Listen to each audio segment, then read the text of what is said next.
Tumayo na po tayo at tayo po'y mananalangin. Maraming salamat po sa patuloy mong pag-iingat sa amin. Maraming salamat, hindi mo po kami pinababayaan sa araw-araw ng aming buhay. Katunayan hanggang ngayon, buhay kami at malakas. Taglay ang aming banal na karapatan, ang tumawag at maglingkod sa iyong napakabanal na pangalan. Amang banal, patawad po sa aming mga pagkukulang. Patawarin mo po kami sa aming mga kasalanan. Pakilinisin niyo ang ganap ang aming mga puso't isipan upang maging dapat kami sa iyong banal na harapan. Muli po kaming tatanggap ng iyong mga katotohanan. Maaari po ba isangkap sa amin ang mga katangiang aming kailangan upang nang sa ganoon buong linaw naming maunawaan ang mga aral na aming tatanggapin sa mas lalo pang ikatataas ng uri ng aming mga paglilingkod sa iyo. Pakibasbasan mo po ang aming kapatid na mangunguna sa amin sa kanilang pagtuturo, isangkap sa kanila ang mga katalinuhan at karunungan nagmumula sa iyo upang nang sa ganun lahat kami tumibay sa aming pananampalataya sa ikalulugod po ng iyong banal na pangalan. Pakibasbasan mo rin po ang mga handog na aming isinimpan upang nang sa ganun magamit po sa lahat ng kanyang kaukulan. Pakibasbasan mo rin ang aming mga ikinabubuhay upang nang sa ganun may pangtustos kami sa aming mga pangangailangan, lalo tigit sa lahat sa ganito naming mga paghahandog. Amang banal, buong-buong aming pag-asa, dinirinig mo ang aming mga panalangin, sapagkat ang lahat ng ito'y buong galang naming hinihiling po sa iyo. Sa tanging pangalan po ng aming tagapagligtas, ang Panginoong Yahushua. Amen.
mga magulang at mga kapatid, sa patuloy natin na paglalakbay sa buhay na ito, sa makabagong mundo, sabi nga na ating kinalalagyan, ay patuloy po ito na nagdudulot sa atin ng iba't ibang mga hamon sa buhay.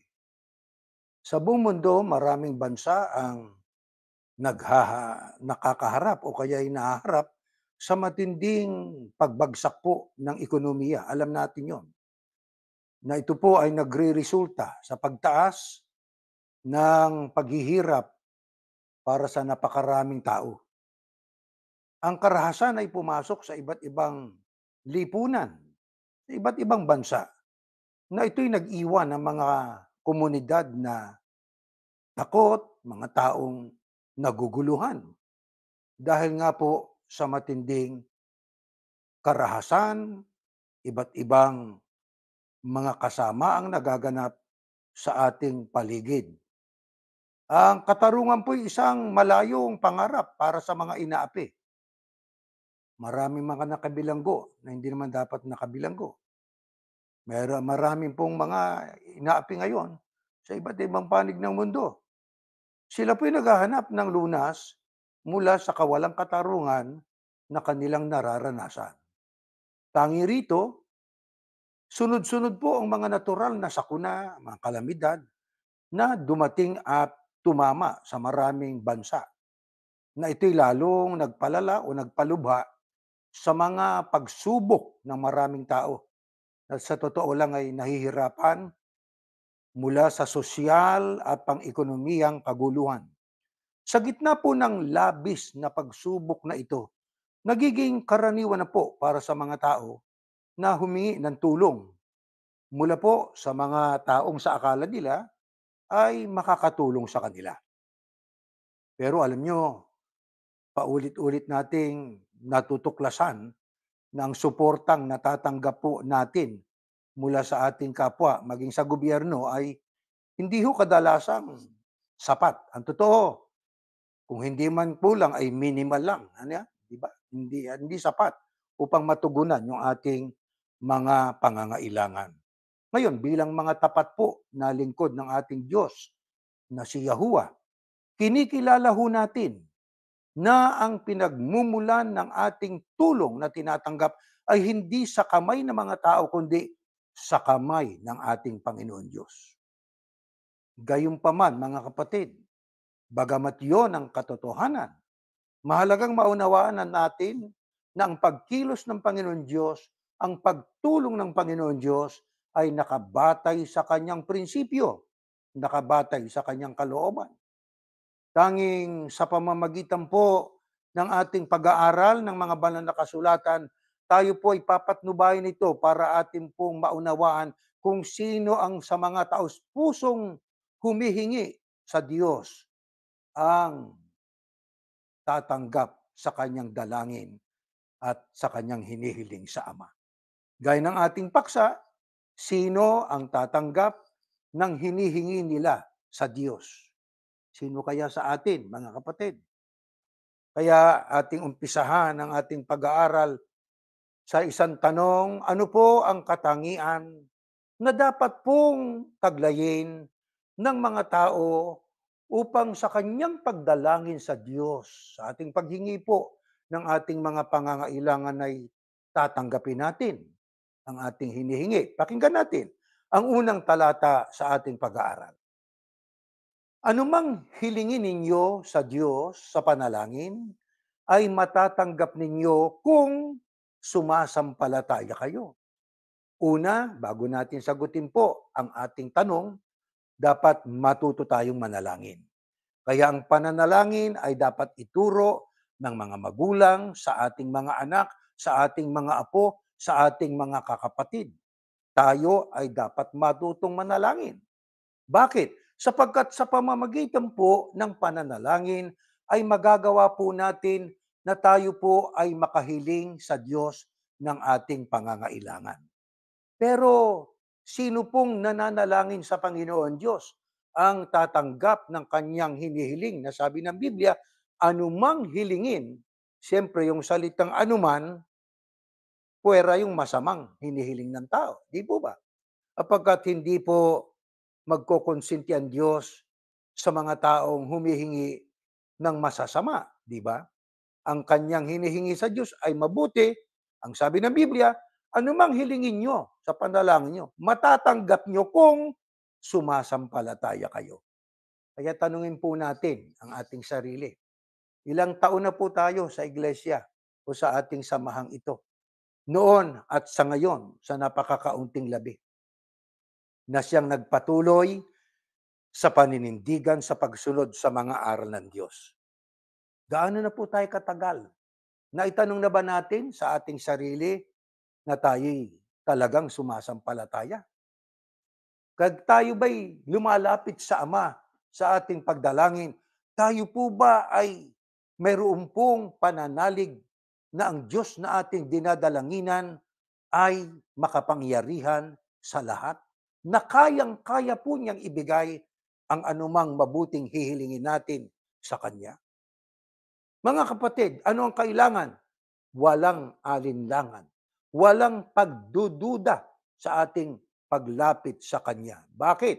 Ano po ang pahayag ng Biblia tungkol sa mga nananalangin nga pero nagdududa naman o nag-aalinlangan? Ito po ang kasunod na talata na ating babasahin sa aklat po ng Santiago. Ngunit dapat magtiwala ang humihingi at huwag magduda dahil ang taong nagdududa'y katulad ng alon sa dagat na tinatangay at pinapadpad ng hangin. Dahil kung nakikinig lang ang isang tao sa salita ng Diyos pero hindi naman niya tinutupad ang sinasabi nito, katulad siya ng isang taong tumingin o tumitingin sa salamin na pagkatapos makita ang sarili ay umaalis at agad kinakalimutan ng ayos niya. Mga kapatid, ano ang bawal sa mga nananalangin sa Panginoon Diyos? Yung tayo'y magduda o mag-alinlangan. Ano kailangan? Magtiwala. Magkaroon tayo ng trust, pagtitiwala sa atin po na pagdalangin sa Diyos. Tanong, meron ba tayo nun, mga kapatid? Nagtitiwala ba tayo sa Diyos kapag tayo lumalapit sa Kanya? Marami po sa atin. Subok na ang ating Panginoon Diyos sa buhay natin. Tayo mismo ay nagtataka sa atin po na pagdalangin ay Kanyang ipinagkakaloob yung ating panalangin. Bakit? Sapagkat ang karamihan sa atin ay may bagbag na kalooban, dumudulog sa Panginoong Diyos na si Yahuwah, taglay sa ating puso ang pagtitiwala, walang halong pagdududa ang ating pagdalangin sa Ama. Bakit? Ano ang sama kung sa ating panalangin tayo nag-aalinlangan, nagdududa? Ay, sabi ng Biblia, ang ganyang uring tao ay katulad ng alon sa dagat na tinatangay at pinapadpad ng hangin. Ang ibig sabihin, walang tiyak na direksyon, walang siguradong kahantungan o paroroonan. Ganyan-ganyan ang taong nananalangin nga sa Diyos pero may halong pagdududa o pag-aalinlangan. Di ba mga kapatid?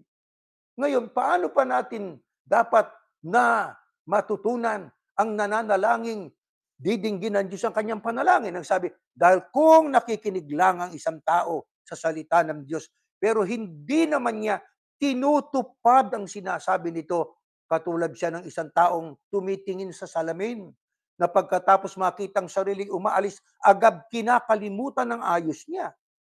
Ano pang kailangan sa nananalangin sa Diyos? Walang pagdududa, tinutupad pa ang sinasabi ng Diyos. Bakit?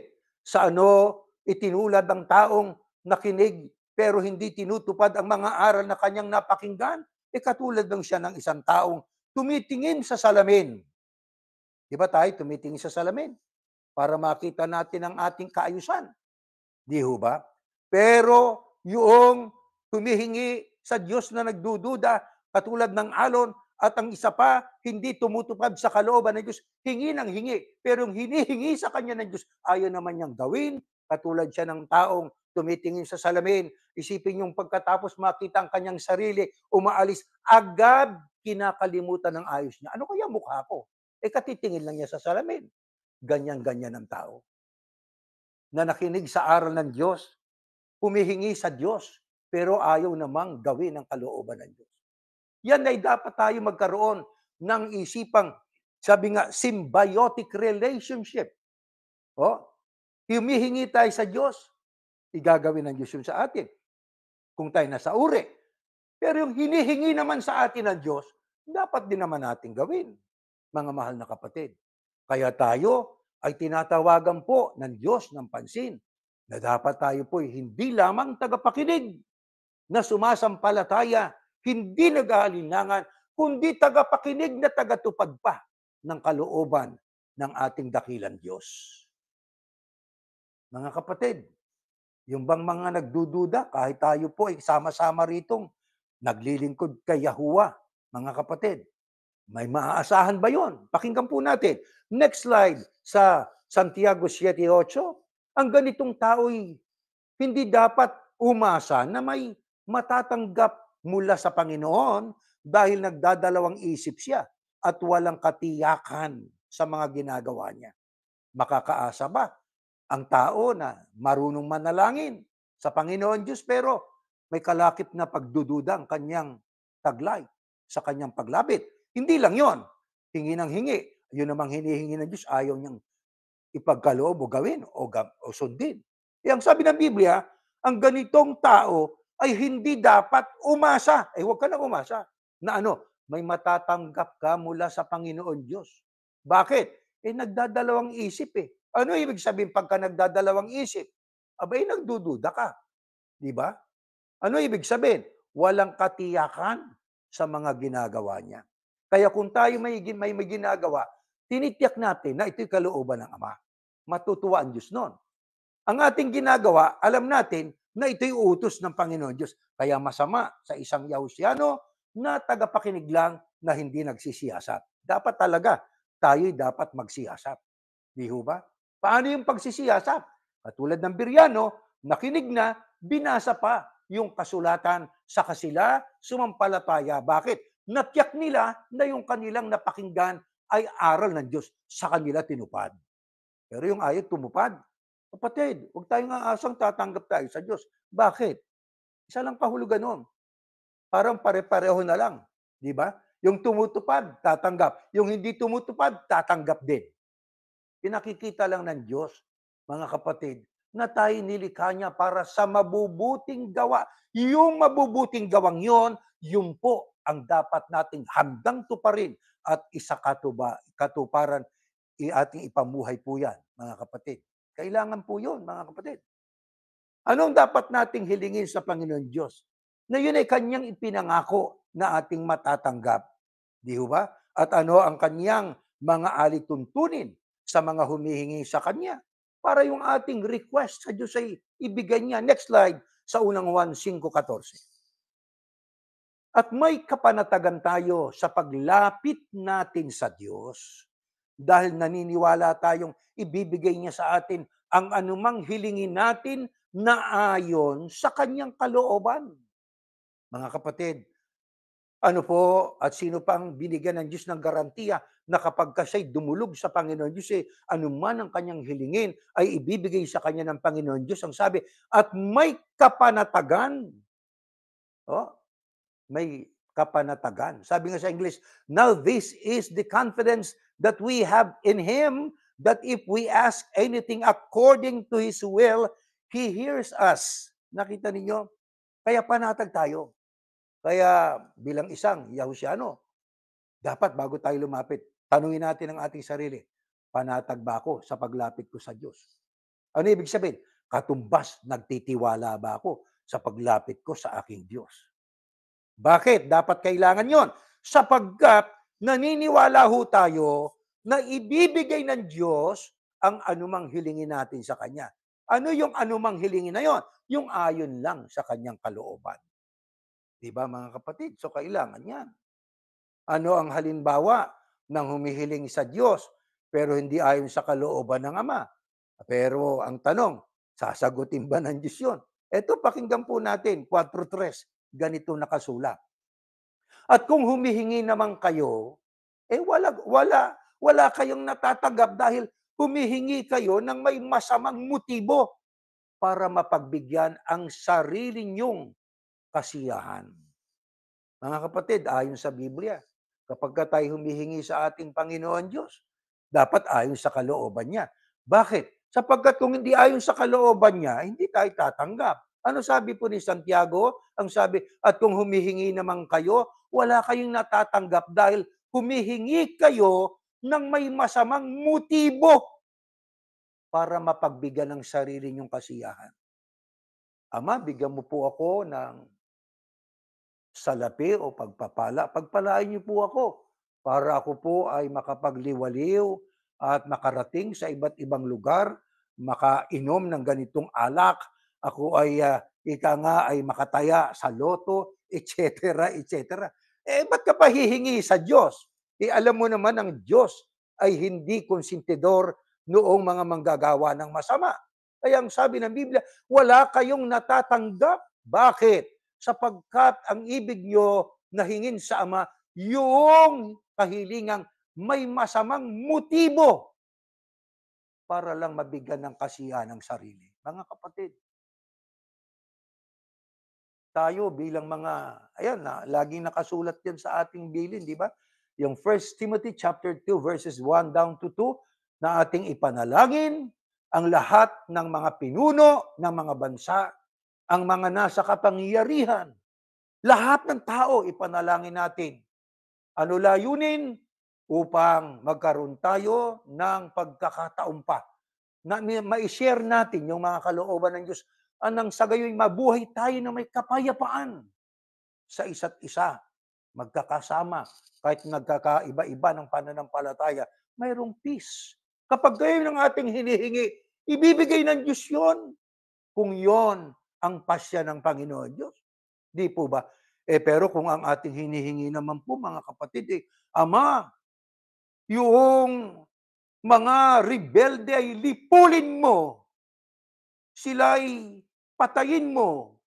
Aba, teka muna, sa tingin mo, yung panalangin mo ay inisip mo yon? O kaya mo ipinanalangin ng ganong hanay sapagkat nagpapalakas ka sa iyong ipinapanalangin na iyong leader ng relihiyon mo? Ha? Yung mga naninira ang wika sa aming samahan, lipulin mo, puksain mo sila. Ang sabi ng Biblia, para lang sa kasiyahan mo yon, para din masiyahan yung ipinapanalangin mo. Sa tingin mo, pagbibigyan ka ng Diyos. Kaya yung humihiling ng ganyan, natiwalag tuloy. Di ba? Bakit? Alam ng Panginoon Diyos na hindi tama ang panalangin niya. Ang panalangin niya sa Diyos ay ikondo ng Diyos yung kasamaan niya. Hindi gano'n ang Diyos, mga kapatid. Ang totoo, mga kapatid, dapat natin ipanalangin, Ama, yung mga inaapi. Panginoon Diyos, yung mga nagdaranas ng religious persecutions, yung mga nasa bilanggo ang inaapi na hindi dapat nakabilanggo, ipinapanalangin namin sila sa inyo. Ama, sana'y maawa kayong magkaroon ng pagkakataong makalaya sila. Yun ang tamang panalangin sa mga inaapi, mga naghihirap, mga taong nagdurusang hindi naman dapat magdusa. Mga kapatid, dapat mag-ingat tayo sa ating pagdulog, sa ating pananalangin, sa ating Panginoon Diyos. Mahalaga po yun.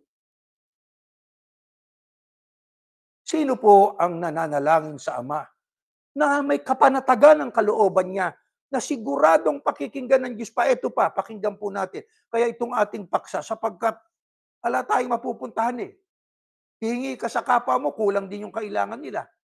Aasa ka sa iba, wala ka ring maaasahan. Abay, kanino ka dudulog? Isa Diyos. Ito pa sabi ng Biblia, para tayo pakinggan. Unang Juan, bakit ito nakasulat po? Mga minamahal, kung hindi tayo inuusig ng ating konsensya, panatag tayong makakalapit sa Diyos. Ayun, di ba kanina sabi, lumapit tayo may kapanatagan? Sino magiging panatag? Kung hindi tayo inuusig ng ating konsensya. Ano pa sabi? At matatanggap natin ang anumang hinihiling natin sa Kanya dahil sumusunod tayo sa Kanyang mga utos at ginagawa ang naaayon sa Kanyang kalooban. Sino pa po ang sigurado ayon kay Juan na apostol na pagka nanalangin sa Diyos ay kanyang tatanggapin yung kanyang panalangin? Sabi diyan, kung hindi tayo inuusig ng ating konsensya, panatag tayong makalalapit sa Diyos. Alam niyo yung konsensya, may kwento diyan di ba? Nang sabi ay mayroong tao, no? Gumagawa ng kasamaan, nagsalita yung kanyang konsensya. Hoy, ako ang iyong konsensya. Okay? So tanong, mga kapatid, maging sa atin, kapag tayo nakagagawa ng mali, tanong, meron po ba sa ating katawan, sa ating pagkatao, sa ating kasyangaan, meron bang tumututol na bahagi nitong katawang ito pagka tayo po'y gumagawa ng masama? Meron o wala? Meron. Ano yun? Yun ang ating konsensya. Kaya mayroon tayong nag-iisip kaagad, ba't ko nagawa yun? Guilty ka na hindi ka makatulog di ba? Asiwa ka, hindi ka mapalagay. Bakit? Inuusig ka ng iyong konsensya. Kung inuusig ka ng iyong konsensya, tanong, makalalapit ka ba sa Diyos ng panatag? Aba, hindi. Di ba? Halimbawa, alam mo naman ang utos ng Diyos. Ano yun? Magbagong buhay tayo. Hindi ka naman nagbabagong buhay. Tapos lalapit ka sa Diyos. Sa tingin mo, hindi ka inuusig ng konsensya natin? Ano utos ng Diyos? Tuwing pagsamba, sa gaya nga ng panalangin kanina ng kapatid, narito po ang aming handog. Yung abuloy natin. Minsan lang naman tayo nag-aabuloy tuwing pagsamba lang. Kasi yun ang nakasulat sa Biblia. Di po ba? Hindi tayo kapares ng iba dyan na ipinangili ng Sabat, pagkatapos ipinangili ng kapistahan, itinuro sa kanya mga miyembro, bawat kapistahan may abuloy, ay yumaman. Nagkaroon ng bahay siguro, nagkaroon ng magandang sasakyan, malaki sweldo. Pero tayo dito, kami 2 ministro, kakarampot lang ang aming tinatanggap dito kumpara sa iba. Pero hindi yun ang ating tinitignan. Kahit konti, nakakatulong yon.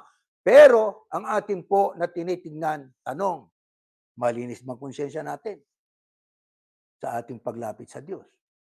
Saan mo dinadala ang mga tao? Sa Diyos o sa sarili mo? Tanong, tapos lalapit ka sa Ama, magte-teksto ka, pagtuturo, na pati yung mga sinaunang kautusang para lang sa Israelitay, iyong ipinatupad sa samahan mo para lang magkaroon ka ng makakwarta, pagkakapirahan. Tapos lalapit ka sa Ama, pangungunahan mo yung mga miyembro mo. Hindi ka ba inuusig ng budhi mo, brother, sister? Yan ang tanong. Bakit dapat nating malaman yan? Sapagkat ang sabi, kung inuusig ka ng budhi mo, hindi ka makalalapit sa Ama ng buong panatag. Pero kapag tayo hindi inuusig ng ating budhi, sapagkat tayo sumusunod sa kalooban ng Ama, matatanggap natin ang anumang hinihiling natin. Ano yung anuman? Yung naaayon sa kalooban ng Diyos. Bakit? Dahil sumusunod tayo ang wika sa kanyang mga utos. Kaya ang pagsunod ay mahalaga. Hindi lang makinig. Sumampalataya, dapat sumunod. Ano pang karagdagang kaalaman? Para tayo po ay lalong makapagtitiwala na yung ating hinihingi, ibibigay ng Ama. Next slide. Ganito nakasulat. Kahit inuusig man tayo ng ating konsensya, sapagkat ang Diyos ay mas higit kaysa ating konsensya at nalalaman niya ang lahat ng bagay. Kung inuusig tayo ng ating konsensya, ibig lang sabihin, kapatid, itinutuwid tayo ng ating konsensya. Di ba? Pagka tayo itinutuwid ng ating konsensya, sumunod tayo. Sumunod tayo. Oy, ba't mo ginawa yan? Hindi ko na gagawin yan.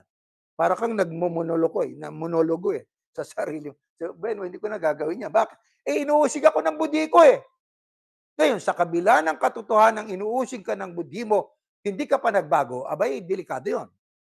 Bakit? Sapagkat ang Diyos ay mas higit kaysa ating konsensya at nalalaman niya ang lahat ng bagay. Ay, hindi natin pwedeng itago. Hindi tayo pwedeng magpanggap sa Diyos. Di ba? Bakit? Nababasa ng Diyos ang isip natin Nakikita ng Diyos ang puso natin. Nilalaman ng ating puso. At nalalaman ng Diyos kung anong ating ginagawa. kahit lihim pa sa paningin ng ating kapwa, pero lahat ng lihim sa kapwa, hayag sa Diyos yan. Kaya mga kapatid, ito po naman po ay para sa ating lahat. Tayo po ay magbagong buhay. Yan ang ibig lang sabihin po nun. Para sa ating paglapit sa Ama, lalo na po sa panahong ito. Sa totoo lang po, mahirap ang buhay. Dagdag pa yung mga sakit natin. Sa totoo lang, kabi-kabila, mayroong mga kapatid tayo at mga kamag-anak humihingi ng tulong.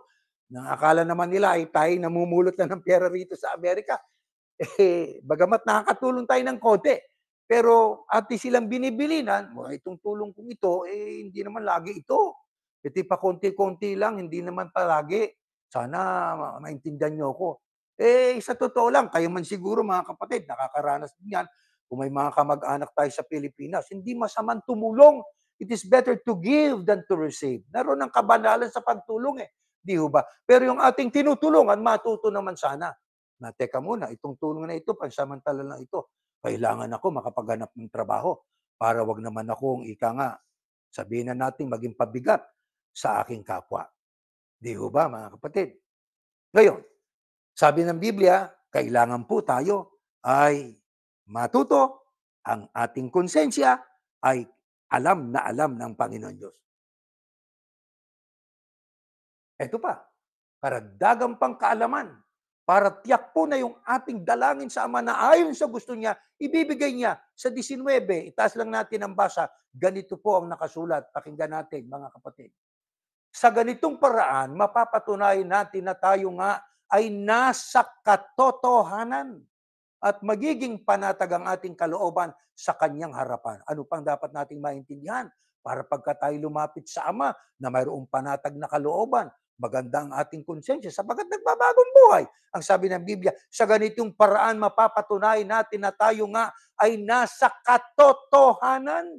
Magiging panatag ang ating kalooban sa kanyang kaharapan, sa harapan ng Diyos. Kaya diyan po, ibig lang sabihin po, tiyakin din natin na sa totoo ka ba?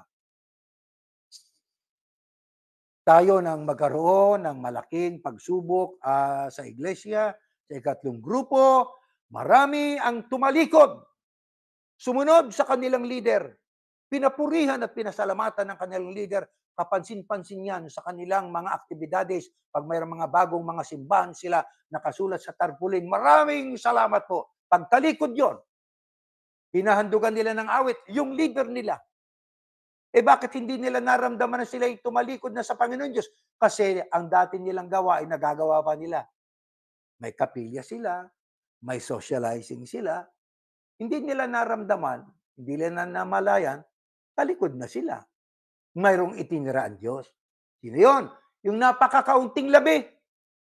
Kaya yung napakakaunting labi, na yun po ang nagpatuloy, inaakala nila, yun ang tumalikod. Yun ang mga nasa kadiliman. Hindi.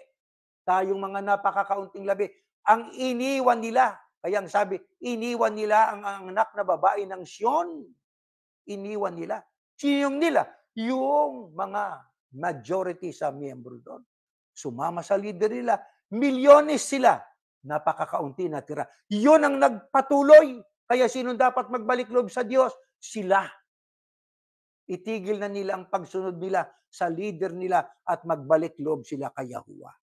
Mga kapatid, bakit? Yun ang katotohanan Ano pa yung katotohanan? Ama namin na sa langit ka, sambahin nawa ang pangalan mo. Ang Ama, binanggit ng Kristo. Ano yung Ama? Titulo. Ano sabi niya? Sambahin nawa ang pangalan mo. Sila ba sumasamba sa Ama? Una, alam ba nila ang pangalan ng Ama? Kaya hindi malit na bagay na malaman ang pangalan ng Ama. Bakit? Bahagi yan sa katotohanan Ang sabi ng Panginoon Diyos, ibibigay ko sa kanila at malalaman nila, kanila pong mabibigkas ang pangalan ko. Bakit? Mahalaga ang pangalan Sa ibang talata ng Biblia, pasalamatan ang pangalan, sambahin ang pangalan, purihin ang pangalan, igalang ang pangalan. Marami. Paano mo magagalang ang pangalan ng Diyos? Kung una bes, hindi naman natin alam ang pangalan ng Diyos. Ang pangalan ng Diyos ay Yahuwah. Yad, hey, Vav, hey, ng pagbasa sa Hebreo, mula kanan pa kaliwa. Yan po ang pangalan ng Diyos, Yahuwah. Ang pangalan niya ibibigay niya sa mga tao ng Israel batay sa lumang tipan. Nangyari nga po. Di ba ang kanilang presidente ngayon ay si Benjamin Netanyahu? Nandun yung pangalang Yahoo, Yahuwah, pangalan ng Diyos yun. Kaya yung salitang Mateo sa Hebreo ay Matetyahu. Nakita ninyo? Nandun ang pangalang Yahoo. Kaya mga kapatid, mahalaga yung katotohanan.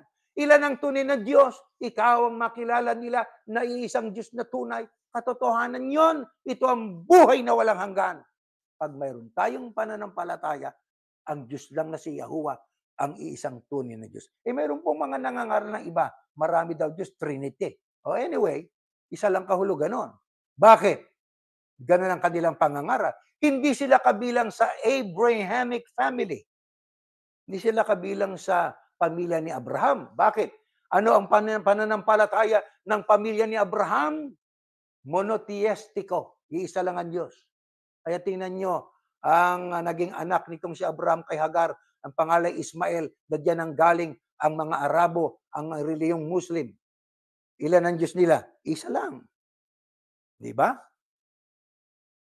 Yung mga tunay na mga Hudyo, isa din ang kanilang Diyos. Si Yahuwah ang kanilang Diyos.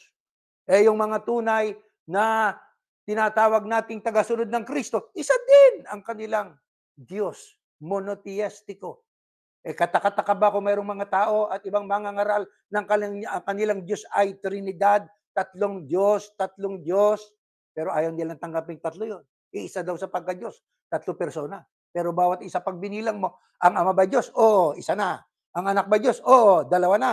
Yung Espiritu Santo ba Diyos? Oo, tatlo na. Hindi sila tatlo. Isa lang sa pagka-Diyos. Teka muna, kahit grade 1, alam yun eh. One God plus one God plus one God ay ano? 3 gods ang sagot. Mga kapatid, maliwanag po yun. Ito ang buhay na wala hanggang ikay makilala nila na isang Diyos na tunay. Katotohanan! Lalapit kasama, hindi naman katotohanan ng pananalig mo, hindi naman totoo ang iyong pananampalataya. Paano ka? Paano tayo didinggin ng Diyos niyan? Paano tayo magiging panatag sa Diyos sa ating paglapit sa Kanya? Kaya itigil na habang may pagkakataon pa. Sino? Yung mga nangangaral ng hindi totoo. Yung inia-apply pa yung kautusan ni Moises para siya'y magkakwarta. Itigil mo na, brother. Bakit? Ang sabi ng Biblia sa Korinto, siyang wikang nagwawasak sa aking templo. He who destroy my temple. Yung temple na yon ang tinutukoy yung mga tagasunod ng ating Panginoong Yahushua, mga anak ng Diyos. Paano na i-destroy ang temple o ang mga miyembro o mga tagasunod ng Kristo? Sa pamamagitan ng false doctrine. Anong sabi ng Diyos? You destroy my temple, you destroy my people by teaching them a false doctrine. I will destroy the destroyer. Wawasakin ng Diyos yan. Abang-abangan ninyo pag hindi kayo nagbago. Hindi namin gusto yon, hindi natin gusto yon. Pero bakit ang sabi natin, abang-abangan ninyo? Babala. Mabibigla na lang kayo, magugulo pamilya nyo. Kailanmat kayo hindi nagbago. Ituro yung totoo. Sapagkat ang sabi, sa ganitong paraan, mapapatunayan natin na tayo nga ay nasa katotohanan. Mahalaga po yun. At magiging panatag ang ating kalooban. Saka ka lang magiging panatag. Saka ka lang magkakaroon ng confidence sa paglapit natin sa Diyos. Didinggin ng Diyos ang ating mga panalangin. Sapagkat alam natin tayo nasa katotohanan. Ngayon, kahit mali, pagka ang aral ay tinanggap ng mga miyembro, ang mali, pag nagtagal, naging totoo na para sa kanila. Mahirap yon. Mahirap yon. Kaya dapat talaga malakas ang pakiramdam ng mga tao. Ngayon, mga kapatid, puntahan natin ang pangangaral ng ating Panginoong Yahushua. Ano ang tungkulin ng mga humihingi sa Diyos? At ano pruweba na tiyak na sila'y tatanggap? Mateo tayo, puntahan natin ang Mateo. Ganito nakasulat. Next slide. Humingi kayo sa Diyos at bibigyan kayo. Hanapin ninyo sa Kanyang hinahanap nyo at makikita ninyo. Kumatok kayo sa Kanya at pagbubuksan kayo, sapagkat ang lahat ng humihingi ay nakakatanggap, ang naghahanap ay nakakakita, at ang kumakatok ay pinagbubuksan. Ayon sa Kristo na ating Panginoon. Ano naman ang kanyang pahayag sa mga nananalangin sa Diyos? Ang sabi, humingi kayo sa Diyos, bibigyan kayo. Pero ito, hanapin niyo siya. Ano ibig sabihin? Mayroon tayong desire na hinahanap natin ng Ama. At ang sabi, makikita ninyo. Ano ibig sabihin makikita natin ng Diyos? Literal? Aba, hindi. Ano ibig sabihin pag hinahanap natin ng Diyos? Matatagpuan natin. Di ba? Ibig sabihin, ang atin po na paghanap sa Kanya, hindi mawawalan ng kabuluhan, nandiyan ang Diyos para tayo po ay Kanyang kalingain. Kumatok kayo sa Kanya, pagbubuksan. Oh, sapagkat ang lahat ng humihingi ay nakakatanggap. Sino yung lahat na yon? Eh, siyempre yung humihingi ng ayon sa kalooban niya. Nabasa natin kanina yon. Ang naghahanap ay nakakakita at ang kumakatok ay pinagbubuksan. Ano ibig sabihin? Nasa tao ang gawa, nasa Diyos ang awa. Nasa ating aksyon. Lumapit tayo. Hindi, alam naman ng Diyos ang kailangan ko eh. Ay, siyempre, alam ng Diyos yun. Pero ang sabi, kumatok ka para pagbuksan ka. Maghanap ka para makakita ka. Di ba? Kaya mga kapatid, gawin natin ang ating tungkulin at gagawin naman ng Diyos kung gusto niya ang ating hinihingi. Meron tayong minsang hinihingi na sa akala natin tama. Bakit hindi binibigay ng Diyos? Bakit alam ng Diyos yun kung yun ay sa ikabubuti natin o ikasasama? Eh bakit tama yung iba mayaman, ako hindi? Pero naglilingkod ka ba? Opo. Nasa tama ka ba't katotohanan? Opo. May magpasalamat tayo sa Diyos. Di ba? Bakit? Wala nang hihigit pa na kayamanan sa katotohanan na naunawaan natin. Kaysa mayamang, hindi nila naunawaan ng Diyos. Di po ba? Kaya ang sabi nga ng Panginoong Yahusya doon sa babaeng taga Samaria, kayong mga Samaritano, sumasamba kayo sa Diyos na hindi niyo nakikilala. Pero kami mga Hudyo, kilala namin kung sino ang aming Diyos. Kaya mga kapatid, ang importante yung totoo eh. Diba? Yung katotohanan. Taglay natin yan. Opo, salamat sa Panginoon Diyos sapagkat ipinaalam niya sa atin. Ano maaasahan natin kung ganun sa Ama? Pag tayo lumapit sa Kanya, na tayo po ay may desire talaga na hanapin siya, magtiwala sa Kanya, panatag tayo sa paglapit sa Kanya. Next slide, ito nakasulat, 9 hanggang 11. Tuloy lang natin ang basa. Kayong mga magulang, kung ang anak ninyo ay humihingi ng tinapay, bibigyan ba ninyo ng bato?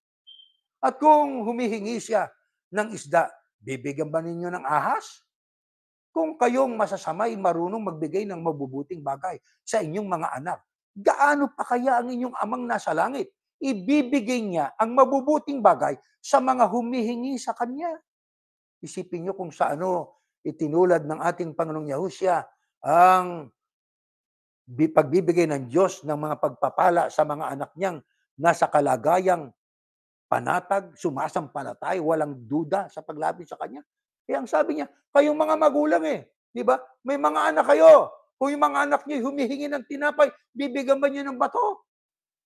Yan ang tanong sa atin. Ibig sabihin, kung ang ating anak ay humihingi ng tinapay, pagkain, bibigyan ba natin ng bato? Eh, anak natin yon. Nako, sabi nga, titiisin ng magulang ang gutom, mapakain lang yung anak. Anak, ito yung tinapay. Ito anak, yung karne. Ito yung manok. Akin na lang sabaw. Tayo minsan, bakit? Sapagkat magulang tayo Masaya tayong sila'y busog kahit tayo gutom ng konti. Kahit na hindi sapat yung kinakain natin. Eh, tayo po ay magulang kasi. At ang sabi pa, at kung humingi siya ng isda, yung anak natin, bibigyan pa natin ng ahas. Nanay, panging isda. O, ito anak, kobra. Eh, walang ganyang magulang, maliban na lang kung may problema ang pag-iisip. Eh, ngayon, tingnan ninyo, makikita ninyo ang pahayag ng ating Panginoong Yahusya. Eh, kung kayong masasama, tayong mga magulang masasama, sapagkat tayo nagkasala. Eh, pero marunong magbigay ng mabubuting bagay sa inyong mga anak, gaano pa kayang inyong Ama na nasa langit? Makatuwid, mga kapatid, kung tayo ay marunong gumawa ng mabuti sa ating mga anak, sa ating kapwa, higit ang Panginoon Diyos. Sapagkat ang Diyos ay banal Ang Diyos ay ganap, perpekto. Ang Diyos ay just, makatarungan ang Diyos. Sana itong mga leksyong ito na ating pinag-aaralan ay makatulong sa atin po para tayo matuto na magpahalaga sa panalangin. Ang panalangin ay napakahalaga sapagkat pahirap na ng pahirap ang mundo. Patungo na tayo sa matitinding mga darating na mga iba't ibang kalamidad sa buhay na ito, mga kapatid. Hindi na po gaganda buhay natin. Patungo na kasi sa wakas eh. Pag malapit ng wakas, lalong titindi ang kahirapan, titindi ang karahasan, hahanap ang Diyos at ang tayo hihingi ng kapayapaan. Ang darating ay kapahamakan. Yan po ang kailangan natin ay maghandog ng panalangin sa amang personal at kung magagawa nating sama-samang pananalangin, ay gawin natin sa ating pamilya, mga kapatid.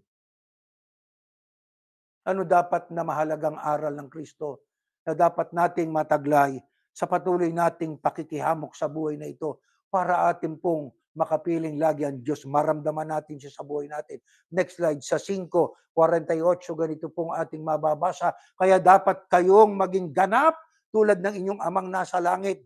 Sa English, therefore you shall be perfect, just as your Father in heaven is perfect. Kaya kailangan po ang atin po na sarili ay makarating sa ganap, kasakdalan.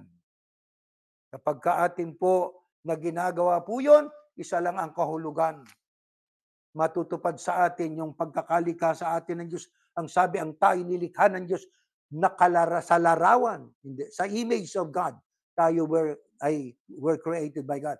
Nilikha tayo sa larawan ng Diyos. Anong ibig sabihin nun? Ang Diyos ay walang literal, material, o corporeal form. Sa uri, tayo ay katulad ng Diyos. Ganap, perfect, at sa pag-ibig.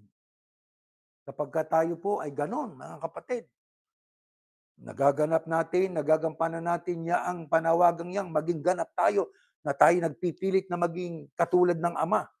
Sa kabanalan, sa pag-ibig. Napakahalaga po nun. Paglapit natin sa Ama, sabi nga, hindi pa natatapos ang panalangin natin, dinidinig na tayo. Paano natin kaya magagawa yon? Ito, pakinggan natin. Sa 1:4, ganito nakasulat. Kaya tiisin ninyo ang mga pagsubok upang maging ganap at walang anumang pagkukulang ang buhay nyo. Upang maging ganap, makarating sa perfection, marunong tayong magtiis. Kaya tayo, sinanay talagang pinanday sa pagtitiis. Bakit? Marami kasing tiisin itong ating inabot na panahon. Kung nooy mahirap, lalong pahirap ng pahirap ang mundo na ating kinalalagyan. Kaya mahalaga po na tayo po ay magtiis. Ngayon, sa anong kalagayan natin masasabi na tayo po ako'y malapit na sa ganap, kaganapan o kaya ay sa perfection? Ito, pakinggan natin. 3:2, aklat po ni Santiago, ganito nakasulat. Lahat tayo ay madalas magkamali. Totoo po yun. Kung mayroon mang hindi nagkakamali sa pananalita niya, isa siyang taong ganap at may kakayahang pigilin ang kanyang sarili. Kailan natin masasabing tayo po ay nakakarating unti-unti sa perfection kung tayo marunong na pumigil sa ating sarili. Sapagkat sa pagpipigil o self-control ay ating pong magagawa na makaiwas sa pagkakamali. Totoo po yun, mga kapatid. Alam kong nasusubukan na natin yan. Pag meron tayong determination na ayaw kong gumawa nito, meron kang malakas na encouragement sa loob mo. Bakit? Gusto ko kasing maligayahan ng Diyos sa akin Kaya gagampanan ko to. Kailangan makarating ako sa perfection na hinahanap ng Diyos. Kailangan po natin yon, self-control para tayo makaiwas sa paggawa ng masama, mga kapatid. Ito naman ang pahayag po sa unang Juan. Ano pa ang pahayag sa aklat ng Biblia na ito po ay para sa ating tagasunod ng Kristo para tayo makarating sa perfection o sa kasakdalan. Next slide, ito nakasulat, 4:16. Kaya nakilala na natin pinaniniwala ng pag-ibig ng Diyos sa atin. Ang Diyos ay pag-ibig. At ang nabubuhay ng may pag-ibig ay nananatili sa Diyos at nananatili rin sa kanyang Diyos. Sa ganitong paraan na naging ganap ang pag-ibig sa atin. Kaya panatag tayo sa pagdating ng araw ng paghukom. Dahil sa pamumuhay natin dito sa mundo'y tulad ng kay Kristo o sa Kristo, walang anumang takot sa pag-ibig. Pinapawi ng ganap na pag-ibig ang anumang takot.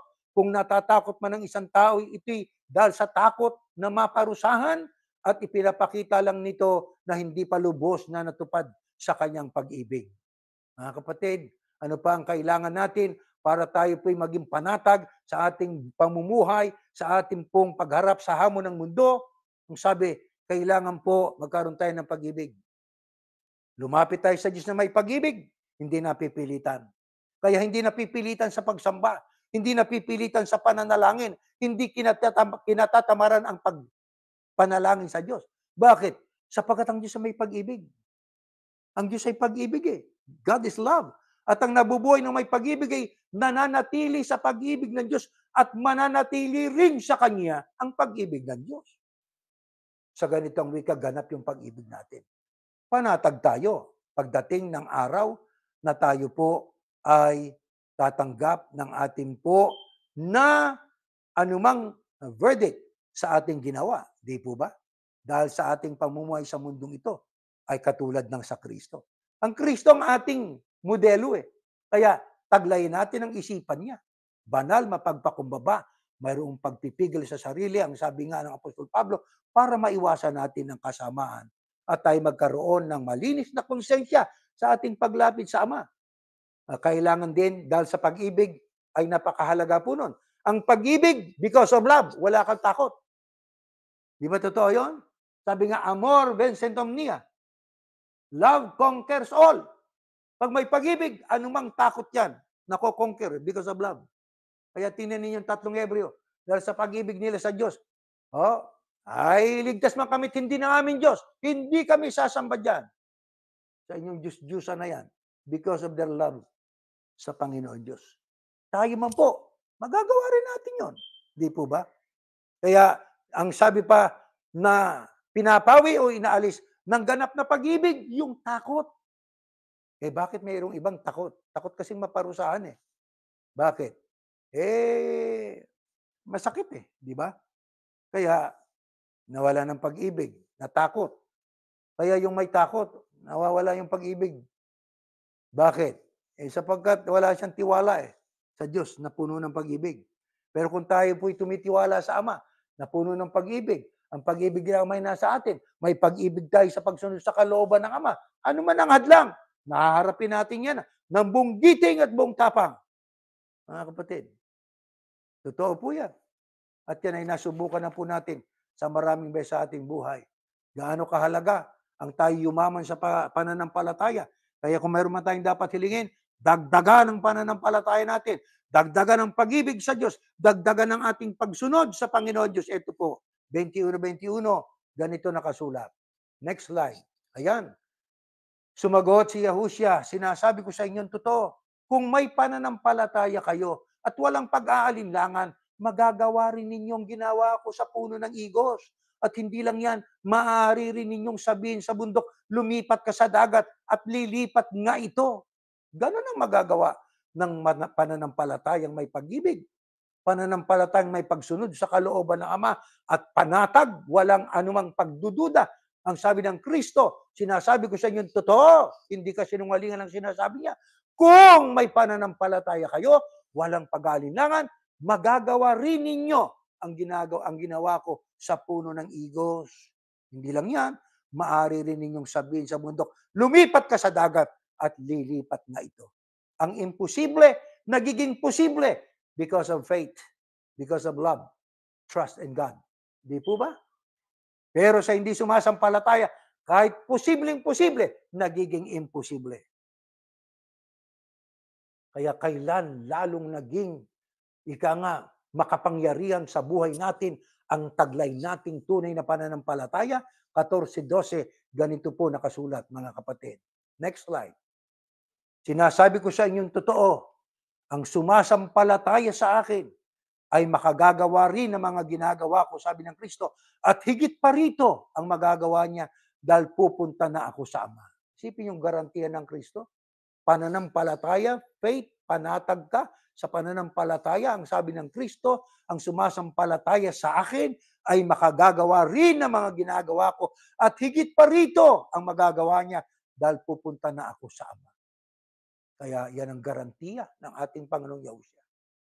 Kaya sa bawat paglipas ng panahon, mga mahal na kapatid, sa pagharap natin sa hamon ng buhay, ano man yung problema po natin, mga kapatid, na minsan nasasaktan tayo, lumuluha tayo. Totoo po yun. Hindi natin pinagpapanggap ito. Alam ng Diyos ang kalooban natin. Alam niya kung ano meron tayo. Pero hindi nababawasan ang ating pong pananampalataya sa Diyos. Manapa lalong nararagdagan sa ating mga paglapit sa Kanya, personal na panalangin, sa ating kwarto marahil, o kaya maaring tayo nananalangin habang tayo po ay nasa loob ng ating sasakyan. Malimit nating gawin yan sapagkat sabi nga, walang nakakakita naman sa atin.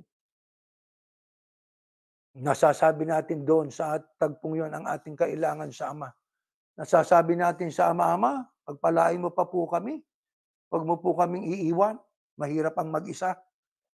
Hindi namin maasahan po ang tulong ng aming kapwa sapagkat ang tulong nila ay may limitasyon. Sa iyo kami lumalapit at sa iyo po kami dumudulog. Nagkaating hinihiling sa Diyos yun na mayroong pag-ibig. Raglay natin ang kababaang loob. Ang Diyos na hindi natin nakikita, iunat niya sa atin ang kanyang kamay.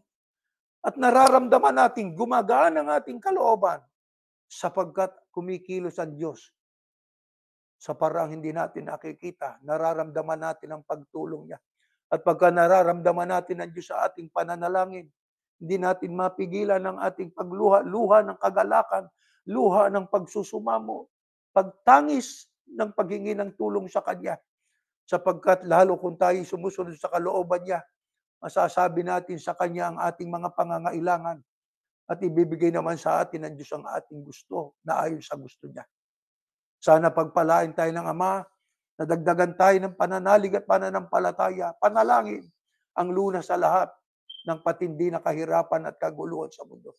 Tumayo po kayo at tayo po'y mananalangin, mga mahal na kapatid. Aming Ama, Diyos na makapangyarihan ka po sa lahat. Sa amin po na patuloy na paglalakbay sa buhay na ito, nararamdaman namin na lalong naghihirap, lalong tumitindi ang kasamaan. Ang mga kalamidad ay lalong sunod-sunod na nangyayari ito sa aming paligid. Ang amin po na hinihiling sa iyo, huwag mo po kaming iiwan na nag-iisa. Hindi namin kaya kung amin lang. Baka kami po ay makapiglas sa aming panghahawak sa iyo, sa amin po na pananalig sa iyo. Ama, kapag dumarating kasi ang mga kahirapan, ang mga kakapusan, minsan po, sa totoo lang, Ama, kami po ay nakakalimot minsang lumapit sa iyo. Naghahari ang pagiging tao namin. Kami nasa isang kwarto marahil at tumatangis. At namumroblema kung paano namin mabibigyan ng solusyon ang aming kailangan. Ama Diyos, kapag kami naman ay dumudulog sa iyo, sapagkat iyon nagkailang gusto mong makita sa amin. At kapag kami may pananalig at buong panatag na lumalapit sa iyo, amin po na hinihiling ang gusto namin. Nararamdaman namin ang iyong pagtulong. Nararamdaman namin ang iyong pagkalinga. Gaya sa pagsamba ngayon, nadidinig ito't nakararating ito sa iba't ibang panig ng mundo, Ama. Hinihiling namin ang iyong awa. Ipakiunat mo po ang iyong kamay sa bawat isa sa amin. Kailangan ka ng iyong mga anak sa lahat ng pagkakataon ng aming buhay. Maraming kalumbayan ang dumarating. Maraming kalungkutan ang sumasapit sa buhay namin. Pero bakit narito pa kami? Bakit nakatatawag at nakasasamba pa kami? Gawa mo ito sa iyong mga anak. Ito'y gawa ng iyong makapangyarihang kamay. Ama, hinihiling namin, dagdagan mo pa ang aming buhay upang makasama pa namin ang isa't isa, makasama pa namin ang aming mga anak, makasama pa namin ang aming mga apo, makapaglingkod pa kami sa iyo nang ayon sa iyong kalooban. Ipinapanalangin namin ang isang katauhan. Sana, Ama, sundin namin ang gusto mo at sana lahat kami lalong dagdagan mo ng pananampalataya, pagtitiwala sa magagawa mo upang pagdating ng araw, makakasama kami sa pagsalubong sa Panginoong Yahushua sa unang pagkabuhay na maguli ng mga dinatnang patay at sa pagbabago ng katawan ng daratnang sumusunod sa kalooban mo na siyang kalooban ng iyong bugtong na anak na ipinatutupad sa bawat isa sa amin. Salamat po, Ama.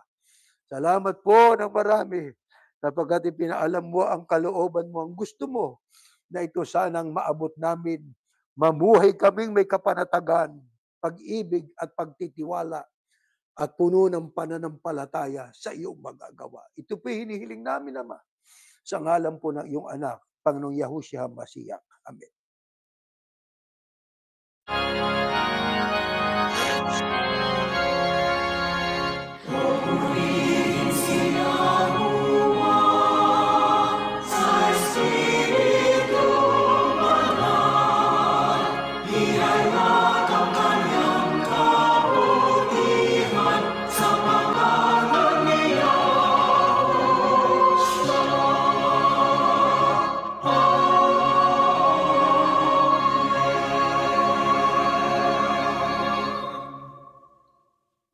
Biyayang pagliligtas ng ating Panginoong Yahushua, ang pag-ibig ng Diyos na si Yahuwah at ang paikilakip ng Espiritu Santo, siya nawang sumaating lahat ngayon at magpakailanman. Amen. Mga mahal na kapatid, meron tayong ilang tagubilin po. At yun nga, i-share natin yung ating pananampalataya, yung website natin, www.churchofyahushua.org, na ito po ay naglalaman ng Declaration of Faith. Yung Declaration of Faith natin, pinababasa natin sa gustong makaunawa at pagka siya ay sumampalataya at gustong magpabautismo, ay tatanggap siya ng bautismo. Saka yung links natin sa ating mga worship service, ano po, at sa mga videos. At gaya ng ating nabanggit na habang tayo nagtiteksto, nagtuturo, ay yung panalangin sa buong sangkatawan, leader ng mga bansa, leader ng mga reliyon, leader ng mga tao, at mga taong mayayamat na sa kapangyarihan, na sana sila ay makapag-isip ng sa ikabubuti at papayapa ng mundo para sa ating pong patuloy na mapayapang pagsamba at pagsishare ng ating pananampalataya sa ating kapwa. Hanggang diyan po at tayo'y natatapos na, mga kapatid.